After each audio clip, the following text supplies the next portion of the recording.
Allô les gens, je suis super contente de vous retrouver aujourd'hui pour parler book haul. En effet, ce mois-ci j'ai acquis 5 livres. Ce qui est déjà beaucoup, sachant qu'il fallait que je fasse des économies. Mais comme il y en a un parmi ces 5 livres que l'on m'a prêté et un autre que j'ai payé quelque chose comme 2,50 €, je pense que ça va encore. Évidemment, on commence tout de suite pour ne pas faire durer la vidéo 3/4 d'heure. Let's go! Je commence tout d'abord par les poches en vous présentant Le Petit Prince d'Antoine de Saint-Exupéry aux éditions Biblioclassique. Publié en 2001, c'est un roman qui a une note de 7,9 sur 10. Imaginez-vous être un aviateur. Suite à un crash, vous vous retrouvez seul, perdu dans le désert. C'est alors qu'un petit garçon blond sorti de nulle part vous demande de dessiner un mouton. Mais qui est-il? Et d'où vient-il? Vous débarquez alors dans un monde inconnu mais poétique, habité par des métaphores et décrit par un petit prince aussi innocent que naïf. Alors on ne va pas se le cacher, oui ce roman est un classique de la littérature et non, je ne l'ai jamais lu. Me lancez pas de tomates à la figure s'il vous plaît, soyez gentils. Si je l'ai acheté, c'est pour le lire. Beaucoup d'entre vous l'ont déjà lu, mon père aussi, il m'en a énormément parlé parce qu'il était étonné que je ne l'ai encore jamais lu. Et il m'a dit que c'était un roman où quand vous le lisez à un certain âge, vous comprenez un certain message, et quand vous le lisez plus âgé, vous avez tendance à en comprendre un autre. Et c'est vraiment le style de livre que j'aime quand il y a un message précis destiné à un public précis et que ce message peut éventuellement changer selon l'âge qu'on a et du coup la vue, enfin le point de vue qu'on a sur ce qui est décrit.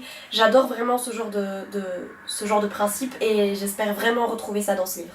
On passe ensuite au prêt puisqu'une amie m'a gentiment prêté La conspiration de l'amour de Barbara Cartland aux éditions J'ai lu. Ce roman a été publié en 2010 et il a une note de 7 sur 10. Le marquis de Milverton enchaîne les demandes en mariage de jeunes aristocrates insipides poussés par leur famille.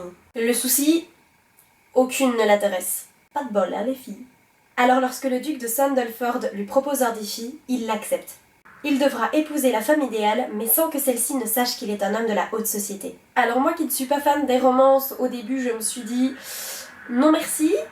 Et puis elle m'a un peu décrit le truc et je me suis dit finalement pourquoi pas. Alors quand j'ai eu le roman entre les mains et que j'ai lu le résumé, que j'ai plutôt bien aimé, que j'ai appris que c'était une romance historique, je me suis dit c'est chouette, ça peut être un peu genre du Jane Austen mais un peu Barbara Cartlandifié. On continue dans les poches puisque lorsque j'ai été à Belle-Île, au centre commercial de Belle-Île à Liège, avec ma petite sœur et ma maman, j'y ai acheté un roman, et pas n'importe lequel puisqu'il s'agit de Le Grand Secret de Barjavel aux éditions Pocket.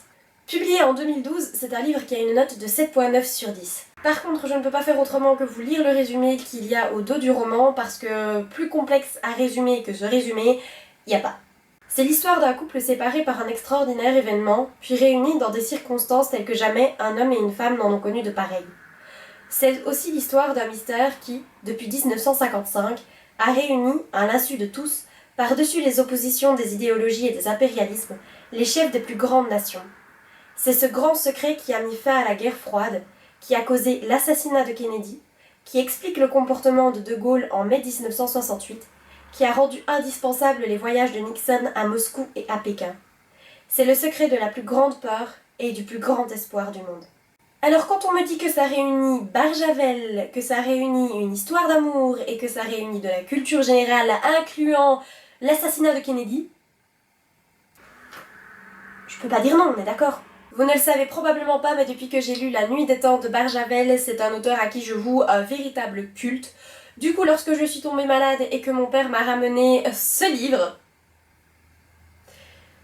j'ai sauté au plafond. Comme vous avez pu le remarquer, il s'agit de L'Enchanteur de René Barjavel aux éditions Folio.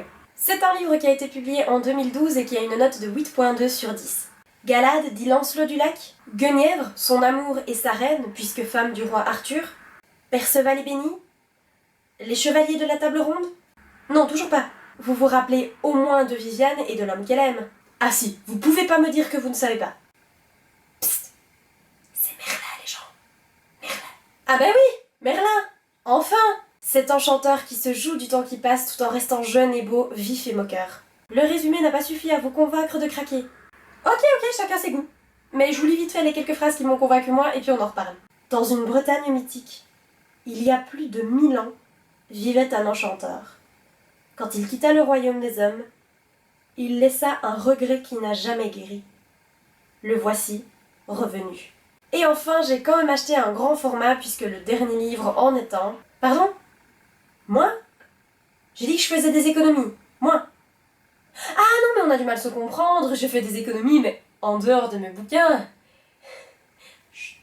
J'ai du coup, même si je n'ai pas encore commencé le tome 2, mais ça ne saurait tarder, acheté le tome 3 de la 5e vague, La Dernière Étoile, écrit par Rick Yancey, et publié ici aux éditions France Loisirs. C'est un roman tout frais puisqu'il a été publié en mai 2016 et il a une note de 7,9 sur 10. Ici j'ai le tome 3, donc afin de ne pas vous spoiler et de ne pas me spoiler moi-même aussi, je ne vais évidemment pas vous lire le résumé de ce tome-ci, mais je peux en revanche vous faire un résumé vite fait bien fait du premier tome. Première vague, extraction des feux. Deuxième vague, déferlante. Troisième vague, pandémie. Quatrième vague, silence. À l'aube de la 5e vague, Cassie s'apprête au pire et tente de leur échapper.